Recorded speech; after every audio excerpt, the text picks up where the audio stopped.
लगातार देश में कोरोना प्रभावितों की तादाद बढ़ती जा रही है।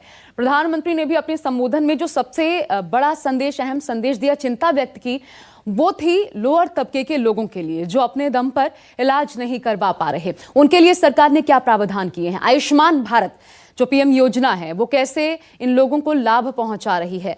हमारे साथ इस पर बातचीत करने के लिए इस वक्त नेशनल हेल्थ अथॉरिटी के अतिरिक्त मुख्य कार्यकारी अधिकारी प्रवीण गेदाम जी जुड़ चुके हैं। बहुत स्वागत है प्रवीण जी आपका। नमस्कार जी सर, अभी क्योंकि बहुत बड़ी जिम्मेदारी आप लोगों के कंधे पर है, अभी तक आयुष्मान भारत की तरफ से कोरोना संक्रमितों के लिए एक तो तादाद कितनी है ऐसे संक्रमितों की जिनको लाभ आयुष्मान भारत की तरफ से मिला है, और ऐसे कितने केसेस को डील किया जा चुका है? जी, मैं ये बात क्लियर करना चाहूँगा। अभी फिलहाल जो सरकार की स्ट्रेटेजी है वो सरकारी अस्पतालों में कोविड का ट्रीटमेंट और टेस्टिंग कराने की है, क्योंकि हमें अभी सरकार में कैपेसिटी काफ़ी बची हुई है।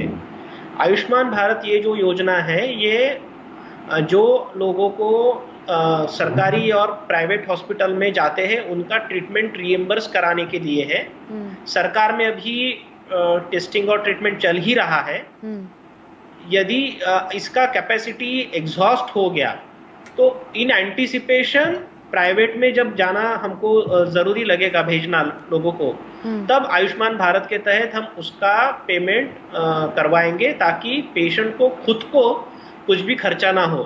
तो अभी आयुष्मान भारत जो है वो एक तरह से स्टैंड बाय की तरह से खड़ा हमने किया है। जिस समय सरकारी अस्पतालों का कैपेसिटी अगर एग्जॉस्ट होता है, ऐसा होना नहीं चाहिए, हम ऐसा ईश्वर को प्रार्थना करते हैं, बट अगर हालात खराब होते हैं और ज़्यादा लोग बीमार पड़ते हैं, मैं चाहूँगा ऐसा ना हो, बट अगर ऐसा होता है तो जब प्राइवेट अस्पतालों को हम ट्रीटमेंट के लिए यूज़ करना शुरू करेंगे बड़ी तादाद पे, तब उन अस्पतालों का पेमेंट आयुष्मान योजना के अंतर्गत किया जाएगा ताकि पेशेंट को वो फ्री रहे। सर, कैपेसिटी क्या है? क्योंकि आप कैपेसिटी की बात करें, महत्वपूर्ण हो जाता है कि एग्जॉस्ट ना हो। सरकारी अस्पताल, एक तो उस पैनल में कौन कौन से अस्पताल पड़ते हैं, मैं एक थोड़ा सा क्लियर पिक्चर अगर आप बता पाएं हम लोगों को, क्योंकि जो लोग देख रहे हैं वो जान पाएं कि एक्चुअली पहले जाना कहाँ है। तो वो सरकारी अस्पताल कौन से हैं, ऐसे परिवार कहाँ जा सकते हैं? दूसरा, कैपेसिटी है क्या आयुष्मान भारत की? देखो, ये पूरे भारत का कैपेसिटी एक साथ डिस्कस करना ठीक नहीं है, क्योंकि एक पर्टिकुलर डिस्ट्रिक्ट का या स्टेट का जो व्यक्ति है वो दूसरे स्टेट की कैपेसिटी उसकी कोई काम की नहीं है। बिल्कुल। तो जब हम कैपेसिटी की बात करते हैं तो उसका एनालिसिस सिटी वाइज या डिस्ट्रिक्ट वाइज होना चाहिए। फिलहाल हर डिस्ट्रिक्ट का हर स्टेट में कुछ अस्पताल है जो कंसर्न स्टेट गवर्नमेंट्स ने नोटिफाई किए हैं कि यहाँ पे कोविड का ट्रीटमेंट होगा, और ये अलग अलग स्टेट में अलग अलग संख्या है और वहाँ पे पेशेंट ने जाना है। तो ये जो स्थानीय प्रशासन है उसके बारे में वो इंफॉर्मेशन देते रहती है। जैसे कि आपको पता है दिल्ली सरकार की ऐसे 5-6 अस्पताल है, भारत सरकार के दिल्ली में 3-4 इस टाइप से है। तो अलग अलग डिस्ट्रिक्ट में अलग अलग अस्पताल है, वहाँ पे लोगों ने जाना चाहिए। First point of contact will be local government medical college और लोकल सिविल हॉस्पिटल। जब तक वहाँ की कैपेसिटी पूरी है, वहाँ पे बेड्स पूरे भरे नहीं जाते, तब तक कहीं प्राइवेट में जाने की जरूरत नहीं है। जहां तक प्राइवेट में जाने की बात है, हमने पूरी फ्लेक्सिबिलिटी स्टेट गवर्नमेंट को देके रखी है। देखिए, कोविड में 2 टाइप के पैकेजेस आयुष्मान भारत के अंतर्गत है। पहला पैकेज है टेस्टिंग का और दूसरा पैकेज है ट्रीटमेंट का। अब टेस्टिंग की जो बात है उसमें हॉस्पिटल एडमिशन करना पड़ेगा या नहीं पड़ेगा वो केस टू केस डिसाइड होता है। तो हमने कहा है कि किसी भी अस्पताल में अगर खुद का टेस्टिंग का फैसिलिटी नहीं है तो वो अस्पताल जो हमारे पैनल में है, जिनकी संख्या पूरे भारत में 21,000 से ज्यादा है, वो लोकल पास की जो ICMR ऑथराइज्ड लैब है उनसे टाई अप कर सकता है। तो मतलब उनका जो टेस्टिंग होगा वो आयुष्मान भारत के पैनल के अस्पताल में होगा, सरकारी या प्राइवेट, और वो जो टेस्टिंग होगा वो ICMR अप्रूव्ड लैब में होगा। अगर एडमिट करने की जरूरत पड़ती है तो सरकारी अस्पताल में भी एडमिशन्स हो रहे हैं, और जब उन्होंने कह दिया कि नहीं अभी हमारी कैपेसिटी खत्म है, ये अलग अलग डिस्ट्रिक्ट में अलग अलग लेवल पे सिचुएशन आएगी, ऐसा एक डेट नहीं बता सकते, तब उस डिस्ट्रिक्ट का जो प्राइवेट एम्पैनल्ड आयुष्मान भारत का हॉस्पिटल है वहां पे वो जा सकते हैं। अब प्राइवेट हॉस्पिटल्स को भी एक दिक्कत आ सकती है, हमको पता है, क्योंकि कोविड का ट्रीटमेंट जनरली एक्सपेक्टेड है कि एक अलग अस्पताल में किया जाए या एक अलग से ब्लॉक में किया जाए, ऐसा गाइडलाइन भी कहता है जी। तो मतलब अगर किसी अस्पताल में कोविड का ट्रीटमेंट करना शुरू कर दिया तो वो अस्पताल में या वो ब्लॉक में अगर एक से ज्यादा ब्लॉक हो तो बाकी ट्रीटमेंट जनरली अवॉइड करना है। तो ऑफ कोर्स प्राइवेट हॉस्पिटल में ये जरा दिक्कत आ सकती है। तो हमने कोविड के केसेस में प्राइवेट हॉस्पिटल को एडिशनल पेमेंट करने के लिए भी आदेश जारी किए हैं। अब ये एडिशनल पेमेंट कितना करेंगे हर प्राइवेट हॉस्पिटल को, ये हमने फ्लेक्सिबिलिटी स्टेट गवर्नमेंट को दी है, क्योंकि अलग अलग स्टेट गवर्नमेंट अलग अलग मॉडल अपना रहे हैं। तो हम चाहते हैं कि प्राइवेट सेक्टर हमसे जुड़ा जाए और वी शुड अगर ये आपदा और सीरियस टर्न लेती है तो हम मजबूती से उसका सामना कर सकें। सर, अभी प्राइवेट हॉस्पिटल्स को जोड़ा नहीं गया है। प्राइवेट हॉस्पिटल मैडम हमारे पैनल में ऑलरेडी 9000 है और 9000 से ज्यादा है, बढ़ाने की बात आप कर रहे हैं। Available and ready. इशू ये है कि वहां पे हम भेजना कब शुरू करेंगे, तो हम रेडी है। अच्छा, एक और बात है, बहुत जगह पे अगर एक ही सरकारी अस्पताल है उसको पूरा कोविड में कन्वर्ट कर दिया तो आम गरीब जनता बाकी बीमारियों के लिए कहाँ जाएगी। किसी की डिलीवरी है, किसी को कोई इमरजेंसी हार्ट का इशू हो गया है, तो उनके लिए भी हम आयुष्मान भारत के अंदर प्राइवेट हॉस्पिटल खोल सकते हैं। सो ये जो आपदा है इसको कोविड और नॉन कोविड ऐसा दोनों तरीके से देखना चाहिए, और प्राइवेट और सरकारी दोनों को हम दोनों जगह हम जी हाँ, ताकि बाकी स्वास्थ्य सेवाएं भी ना रुके। लेकिन एक नॉर्मल इंसान के लिए बताइए प्रवीण जी, मानिए मुझे फोन से पता करना है, आप क्योंकि हर एक राज्य की हम बात कर रहे हैं, ऐसे इन्फॉर्मेशन लोगों के पास है नहीं। एक बड़ी समस्या क्योंकि ये होती है, लाभ तो आपको तब मिलेगा जब पहले आप अस्पताल पहुंचे।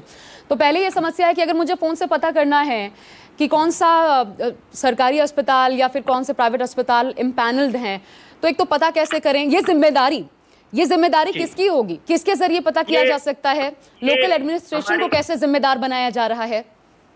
जी, ये लोकल एडमिनिस्ट्रेशन के साथ साथ हमारी भी जिम्मेदारी है। मैं बताता हूँ, हमारे 2 टाइप के फोन कॉल्स है, 2 टाइप की हेल्पलाइंस है। हाँ। जहाँ पे हम डेली 50,000 या 60,000 से ज्यादा फोन कॉल्स ले रहे हैं। पहली हेल्पलाइन एक जनरल हेल्पलाइन है 14555 14555। वहां पे अगर फोन करते हैं तो आयुष्मान भारत के बारे में जो भी जानना है उसके बारे में इंफॉर्मेशन मिलेगी, कौन से हॉस्पिटल्स हमारे साथ एम्पैनल्ड है, उस व्यक्ति का नाम आयुष्मान भारत स्कीम के अंतर्गत है या नहीं है, ये जनरल इंफॉर्मेशन 14555 पे मिलेगी। देश में कहीं से भी ये इस्तेमाल किया जा सकता है नंबर? जी जी जी, देश में कहीं से भी है और ये टोल फ्री है। ठीक है। दूसरा 1075 अभी जो स्पेशल कोविड हेल्पलाइन है भारत सरकार की, जिसमें राष्ट्रीय आरोग्य प्राधिकरण हम उसको चला रहे हैं। तो 1075 पे अगर फोन करते हैं तो कोविड से संबंधित जो जानकारी है, अलग अलग स्टेट्स में कौन से अस्पताल कोविड स्पेशल अस्पताल करके घोषित किए गए हैं, और बाकी जो डे टू डे क्वेरीज है, आईसीएमआर जो गाइडलाइंस इशू कर रही है, इसके बारे में मैं सब आपके माध्यम से सभी दर्शकों को बताना चाहूंगा कि 1075 इस फोन नंबर का आप यूज करें। ये टोल फ्री नंबर है। यहाँ पे अगर फोन करेंगे तो आपको कोविड से जो जानकारी आवश्यक है वो मिलेगी।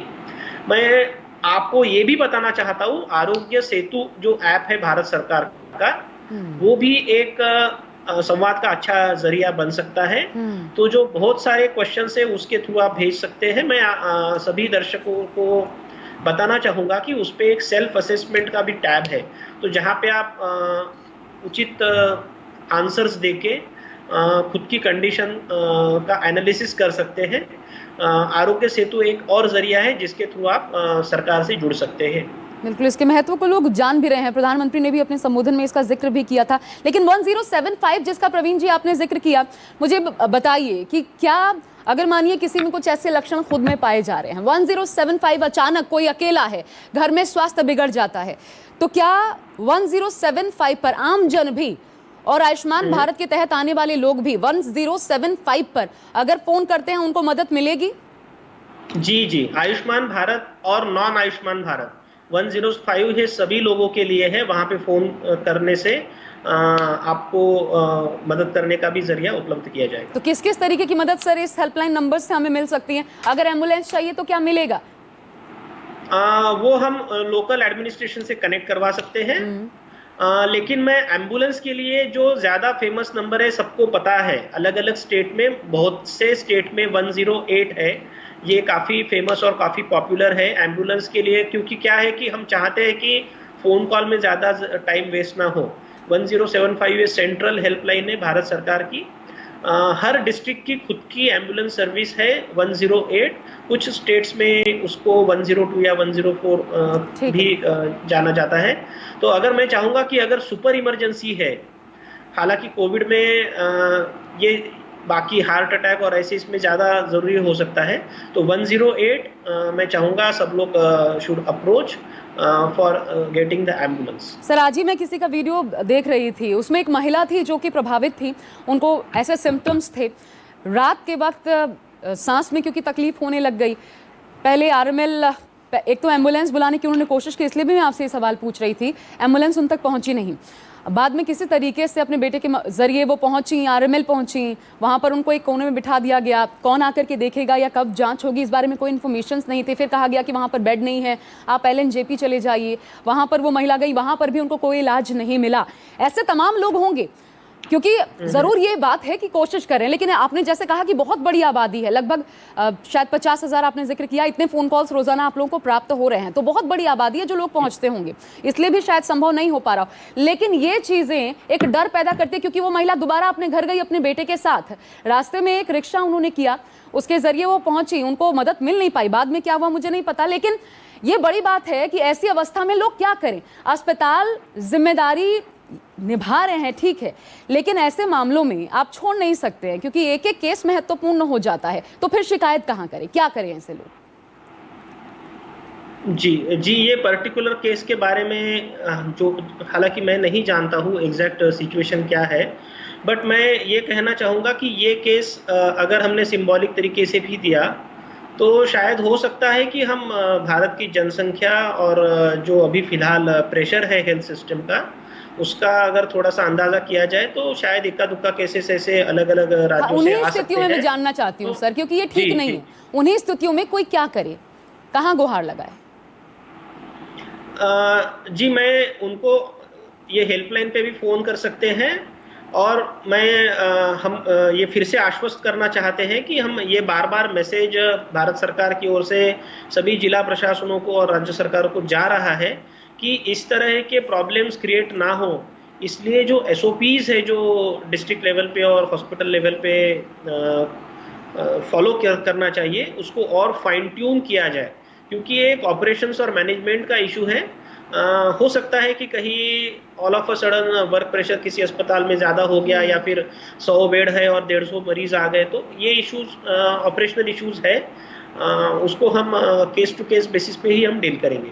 ठीक है, एक टेस्टिंग की बात बता दीजिए सर, अगर किसी को लग रहा है टेस्टिंग के लिए जाता है, अगर प्राइवेट लैब्स भी जाते हैं, क्योंकि सुप्रीम कोर्ट ने भी ये रूलिंग दे दी कि जो बीपीएल परिवारों के लोग हैं उनकी जांच फ्री में होगी, तो वहाँ क्या प्राइवेट लैब्स में पहले पैसा खुद देना होगा, बाद में रिम्बर्स होगा, क्या होगा, इसका प्रावधान क्या है? जी, मैं आयुष्मान भारत के प्रति बात कर सकता हूँ जी जी, इस योजना को। हाँ, तो आयुष्मान भारत में प्राइवेट लैब जो है, एम्पैनलमेंट हमारे अस्पतालों के साथ है, टाई अप अस्पतालों के साथ है, लैब के साथ अस्पताल नहीं है। ये अस्पतालों का टाई अप फिर आगे जाके लैब के साथ होता है। तो पहले अस्पताल पेशेंट का जो रजिस्ट्रेशन है, उसका जो रिक्वेस्ट है टेस्टिंग का, वो अस्पताल करता है, और अस्पताल रेफर करता है कि ये केस, देखो ऐसा है कि वो किसी का इंडिस्क्रिमिनेट टेस्टिंग नहीं करेंगे। जो आईसीएमआर ने गाइडलाइंस दिए हैं, 9 अप्रैल के लेटेस्ट गाइडलाइन है, उसमें जो 6-7 क्राइटेरिया है, अगर उसमें वो बैठता है तो उसको रेफर किया जाएगा, उसका टेस्टिंग होगा, उसको पैसा देने की जरूरत नहीं है। मैं रिपीट करता हूँ, ये कैशलेस है। जो पैसा है वो डायरेक्टली सरकार की तरफ से अस्पताल को जाएगा, और अस्पताल की तरफ से फिर वो लैब को जाएगा। तो पेशेंट के लिए जरूरी इतना ही है कि वो आईसीएमआर गाइडलाइन के हिसाब से टेस्टिंग के लिए पात्र है या नहीं है। अगर पात्र होता है तो अस्पताल उसको रेफर करेगा और उसका टेस्टिंग होगा। अभी जितनी टेस्टिंग हो रही है डॉक्टर्स के रेफर करने से हो रही है, खुद होके सेल्फ टेस्टिंग करने का कोई आवश्यकता नहीं है। ठीक है, यानी पहले अस्पताल का रुख करना पड़ेगा, उसके बाद अगर डॉक्टर कहते हैं हाँ जरूरत है तो फिर ऐसे अस्पताल लैब्स में जाकर के वो खुद ही फॉरवर्ड कर देंगे। ठीक है, बहुत तस्वीर साफ करने के लिए शुक्रिया सर आपका। और फिर बता दें अपने दर्शकों को कि 14555 ये नंबर है टोल फ्री नंबर, और 1075 ये नंबर भी है। 14555 पे आयुष्मान भारत से जुड़ी हर एक जानकारी आपको मिल जाएगी कि आप खुद उसके अंदर रजिस्टर्ड है या नहीं। 1075 किसी भी प्रकार की अन्य जानकारियों के लिए और साथ ही किसी मदद के लिए इस नंबर का आप इस्तेमाल कर सकते हैं। प्रवीण जी, बहुत शुक्रिया आपका तमाम स्थितियों को क्लियर करने के लिए। पिक्चर काफी हद तक मुझे लगता है क्लियर हो गई, तो शुक्रिया, बहुत बहुत शुक्रिया हमसे बातचीत करने के लिए। अगर आपको हमारा ये वीडियो पसंद आया हो तो इसे लाइक और शेयर जरूर करें। अगर इस वीडियो पर आपकी कोई राय है तो नीचे कमेंट भी कर सकते हैं। और हाँ, देश और दुनिया की तमाम खबरों से वाकिफ रहने के लिए अभी सब्सक्राइब करें न्यूज़ 24 का YouTube चैनल। न्यूज़ 24, निष्पक्ष खबरें।